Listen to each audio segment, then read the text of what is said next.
Ezinụlọ Maazi Ben Okochichi, onye nke ejikale nze adachie wee mara oge ọ nọ ndụ n'Ụmụatụlụ Village, Enugwu-Ukwu, kansụl ime obodo Njikọ Ọka, akapigo ọnụ mmemme akwamozu nke nna ha ahụ. Maazi Okochichi nagolu mmụọ bụ onye gbara afọ 86, bụ nna nke onye ọrụ na ngalaba na-afụ maka ego n'ụlọ ọrụ Anambra Broadcasting Service ABS, Nwada Oluchi Okochichi. Blessing Dennis, onye nta akụkọ anyị, gara n'ebe ahụ ma weta akụkọ etu ya bụ mmemme akwamozu si gaa.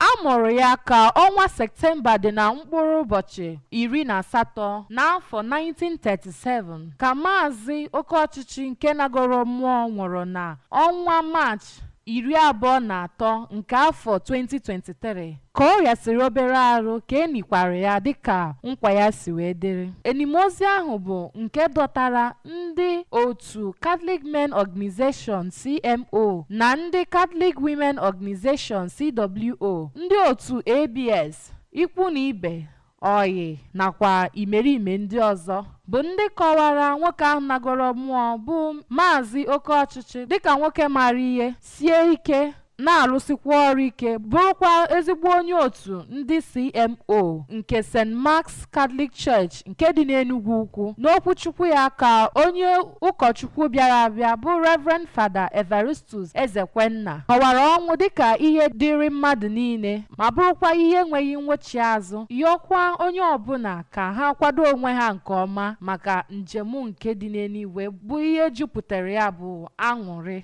Reverend Father Ezekwenna kpere ekpere ka Chineke nye ezinụlọ ahụ obi isi ike nke a ga-eji wee die ọnwụ dakwasịrị ha. N'okwu ya ka ụmụaka nwoke ahụ nara mmụọ bụ Maazi Ifeanyịchukwu, Chukwuebuka, Cynthia nakwa Oluchi kọwara ọnwụ nna ha dịka ihe mwute ma sịkwa na ọ bụ onye nke udo, onye ndu, oyi ma bụrụkwa onye na-agbazi ha iru. Onye managing director nke ABS bụ Sachido Obidiegwu, onye nke nọchitere anya ya bụ onye director nke engineering bụ injinia Paul Okoye kpere ekpere ka Chineke nabata mkpụrụ obi nwoke nagoro mmụọ na ndụkwa. Onye a nagoro mmụọ bụ Maazi Okochichi bụ onye nke napụrụ nwunye ya bụ Margaret. Mmemme akwamozu ahụ bụ nke a nọrọ na ya wee nye mgbaru dị iche iche site n'aka ndị ikwu na ibe, ndị oyi nakwa imerime ndị ọzọ